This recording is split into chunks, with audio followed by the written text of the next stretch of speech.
Megawati, members of the cabinet and parliament, distinguished guests. I want to thank Eddie for the wonderful work he's done in organizing this great conference, Ambassador Dino, and to all of you of the Indonesian Diaspora Network, thank you so much for having me here today. Terima kasih. It is wonderful to be back in Jakarta, although I must admit I don't recognize anything. You know, this has obviously been a special trip for me because as a boy I lived just a few miles from here. I went to school just a few blocks from here. So it was important for me to bring my family for an extended visit so that they would have a sense of this part of my life. But when we were driving from the airport in 1967, the only buildings that were over 5 feet tall was Hotel Indonesia and Serena. And the Hanuman statue was all alone. And now when I was driving, Hanuman is just peeking out of the big highways on either side. So it is very different than it used to be. My mother, as many of you know, loved this place, loved the Indonesian people. She loved working here, living here. She would come here again and again and maintain friendships and relationships that lasted her whole life. Some of you are aware that my sister Maya was born at St. Carolus Hospital here in Jakarta. And she has continued to do the work that my mother did to help bring greater education and opportunity, especially to women and to girls. So I am so honored to be with you here today. And as I said when I visited Jakarta as president, Indonesia bagian dari diri saya.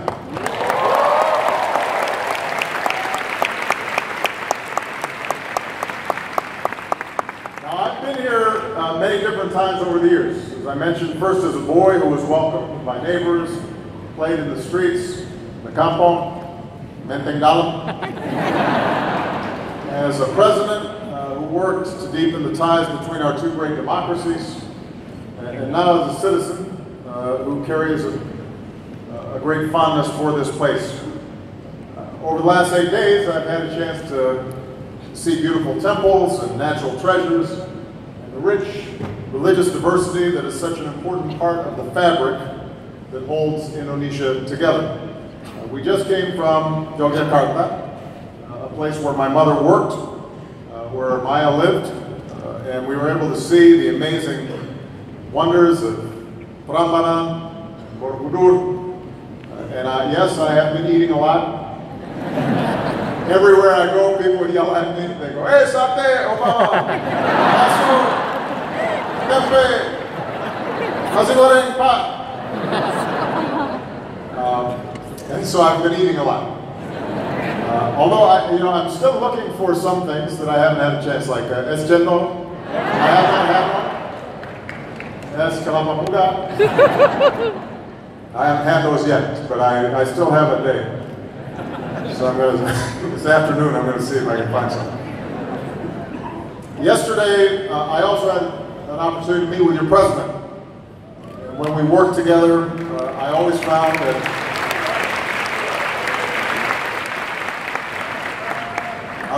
Jokowi to be a man of quiet but firm integrity, somebody who sincerely wants to do what's right for all Indonesians. And I was pleased to hear about the work that he continues to prioritize for Indonesia, including infrastructure, economic development, investing in human capital, and providing opportunity for all Indonesians. And I told Jokowi that I wanted to visit Indonesia on my first trip to Asia as the former president, because I really believe in the future of this country.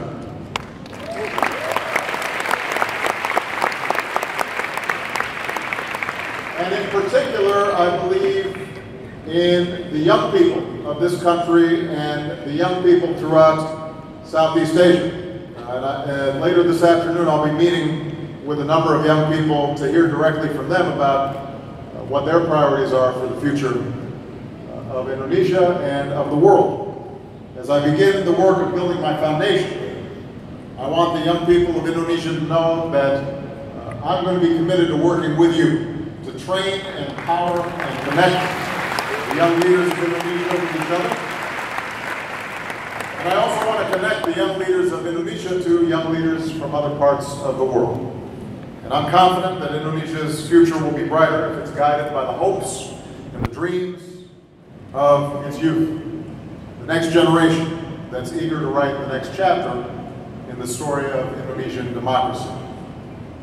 You know, I emphasize the need to engage young people, and I did this as president, and I will be doing so as the ex-president, because I do believe that young people determine our future. And there are going to be some big decisions to make about Indonesia and about the United States and about the world in the years to come. It's been clear for a while that the world is at a crossroads, at an inflection point. Here in Jakarta, we can see the enormous progress that's made this such a vibrant city. And that has occurred in part because of the stability that the United States helped support here in the Asia Pacific. You know, when I lived in Menteng Dalam, and we were playing on barefoot roads, and we were riding becaks and bemos, and if the rainy season came, the floods would come up to your waist, and you would have to clean out the floors in your house, and then chase the chickens because they had gone someplace else. You know, today, Jakarta is a thriving center of commerce and marked by highways and high rises. So much has changed, so much progress has been made. Back then, Indonesia was a country where the majority of people had to survive on just a few dollars a day, a few rupiahs a day. The rest of the world seemed like a very distant place. But today, Indonesia has one of the largest economies on earth. And young people spend as much time on Facebook as I used to spend trying to catch dragonflies or fighting kites. Now, to acknowledge this extraordinary progress in lifting people out of poverty, to help people live healthier lives, in connecting Indonesia to the wider world, in raising standards of living, that does not mean that we don't still have a lot of work to do. It should give us hope that we can continue to make progress. But we also have to acknowledge that globalization and technology have also created problems. They've created shifts in the foundations of societies, in communities, in families, in politics, both in developed countries and in developing countries. So the challenges of our times, whether it's economic inequality, changing climate, terrorism, mass migration, these are real challenges and we're going to have to confront them together.